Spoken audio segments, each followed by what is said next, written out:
All right, in this module, we're going to talk about knowing your environment. This is one of the most important parts to a good underwater photo shoot. If you don't know where you're going and what you're going to see, you really can't expect good results. The first thing is to know where you're going and to do your research overall. What is the spot you're going to known for? Are there turtles there? Are there fish there? Is there coral reef there? Or is it a sandy beach that's always murky and never has any good images? These are all important questions to ask. You have to generally do a bit of research before you get started to understand where you're going. The next thing you really need to understand is the conditions of the water in terms of safety. Is there big waves, strong current? Is it polluted water? Does it have runoff that makes it murky on occasion? Let me give you an example. When I was in Okinawa, every time it would rain, a certain spot would be completely brown because of the runoff from the local farms. So you knew that even though the spot might be great and fantastic to go for underwater photography a lot of the times, sometimes you wouldn't even worry about it because it was so brown. The other thing you need to realize is that some spots are known for big waves and high currents. These can be extremely dangerous and should be avoided. You want to go to protected areas known for swimming, safe for beginners, and that have lifeguards. That's the next thing I want to talk about is safety observers.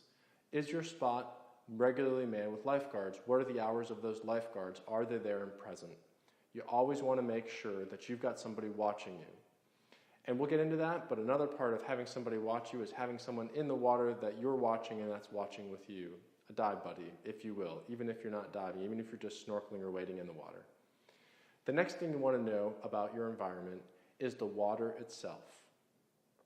Now that might sound strange, but in underwater photography, the water, the characteristics of the water are extremely important. And here's what I mean. Would you go do a landscape shoot in an incredibly smoggy area or an area that just had a forest fire and was filled with smoke and fire? There was terrible visibility, and you were going to try to get a big panorama of the entire valley, of the entire area, of the entire countryside. Well, you can't see 10 feet in front of you. Now, this rarely happens, so it's not normally a consideration for people doing above-water photography. But for underwater photography, it happens all the time. Because of the ocean and the way that the currents and waves move and bring in debris and food and sediment, sometimes water visibility can be awful. Now, in those conditions, when the water visibility is very bad, it's really not worth going out and even attempting underwater photography. So you have to know the conditions of the water that you're going in. Is it seasonal, clear sometimes, murky in others? Is it dependent on the storms? Is it never clear? You will appreciate not going out to spots that are not worth doing underwater photography in. If the visibility is so poor that you can't get a good picture, it doesn't matter how talented you are or what gear you've got, the water dictates everything. So you simply must know the water. The other thing that you want to consider, in addition to the clarity of the water, is the color of the water. There's some spots, usually we're talking destination spots now, that have beautiful blue waters.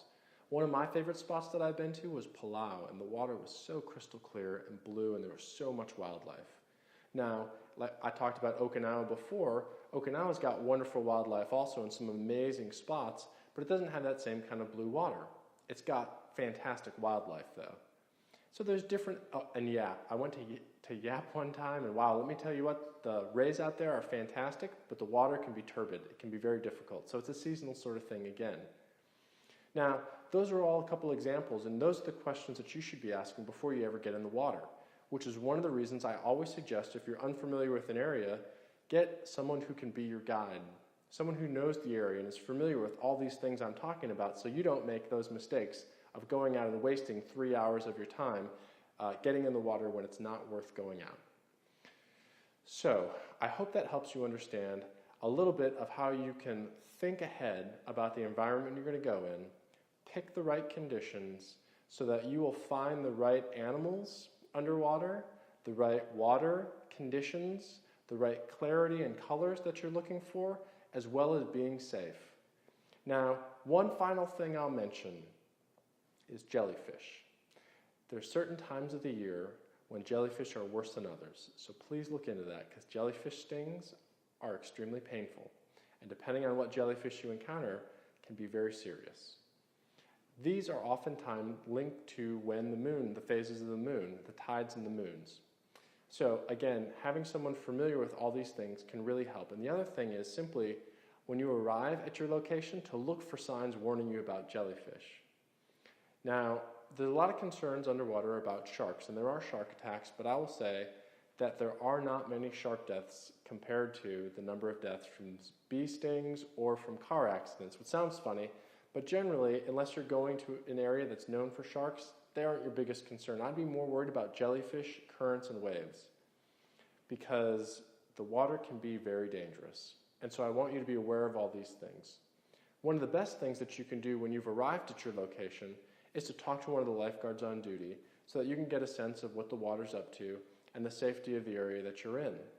A good guide will already have these questions answered and will be prepared to address them before you even start your tour with them, which is why, again, I recommend you get a guide wherever you go if you're unfamiliar with the area. Now, I hope that helps you understand how to evaluate your environment, how to pick good spots, and how to stay safe in the water for a good time. Safety in the water is and should always be your #1 priority, because you won't go back to underwater photography if you have some close calls that really scare you. So, I look forward to you finding some awesome spots and to seeing your pictures. Now, let's get started so we can understand what you'll see when you actually get underwater with your camera.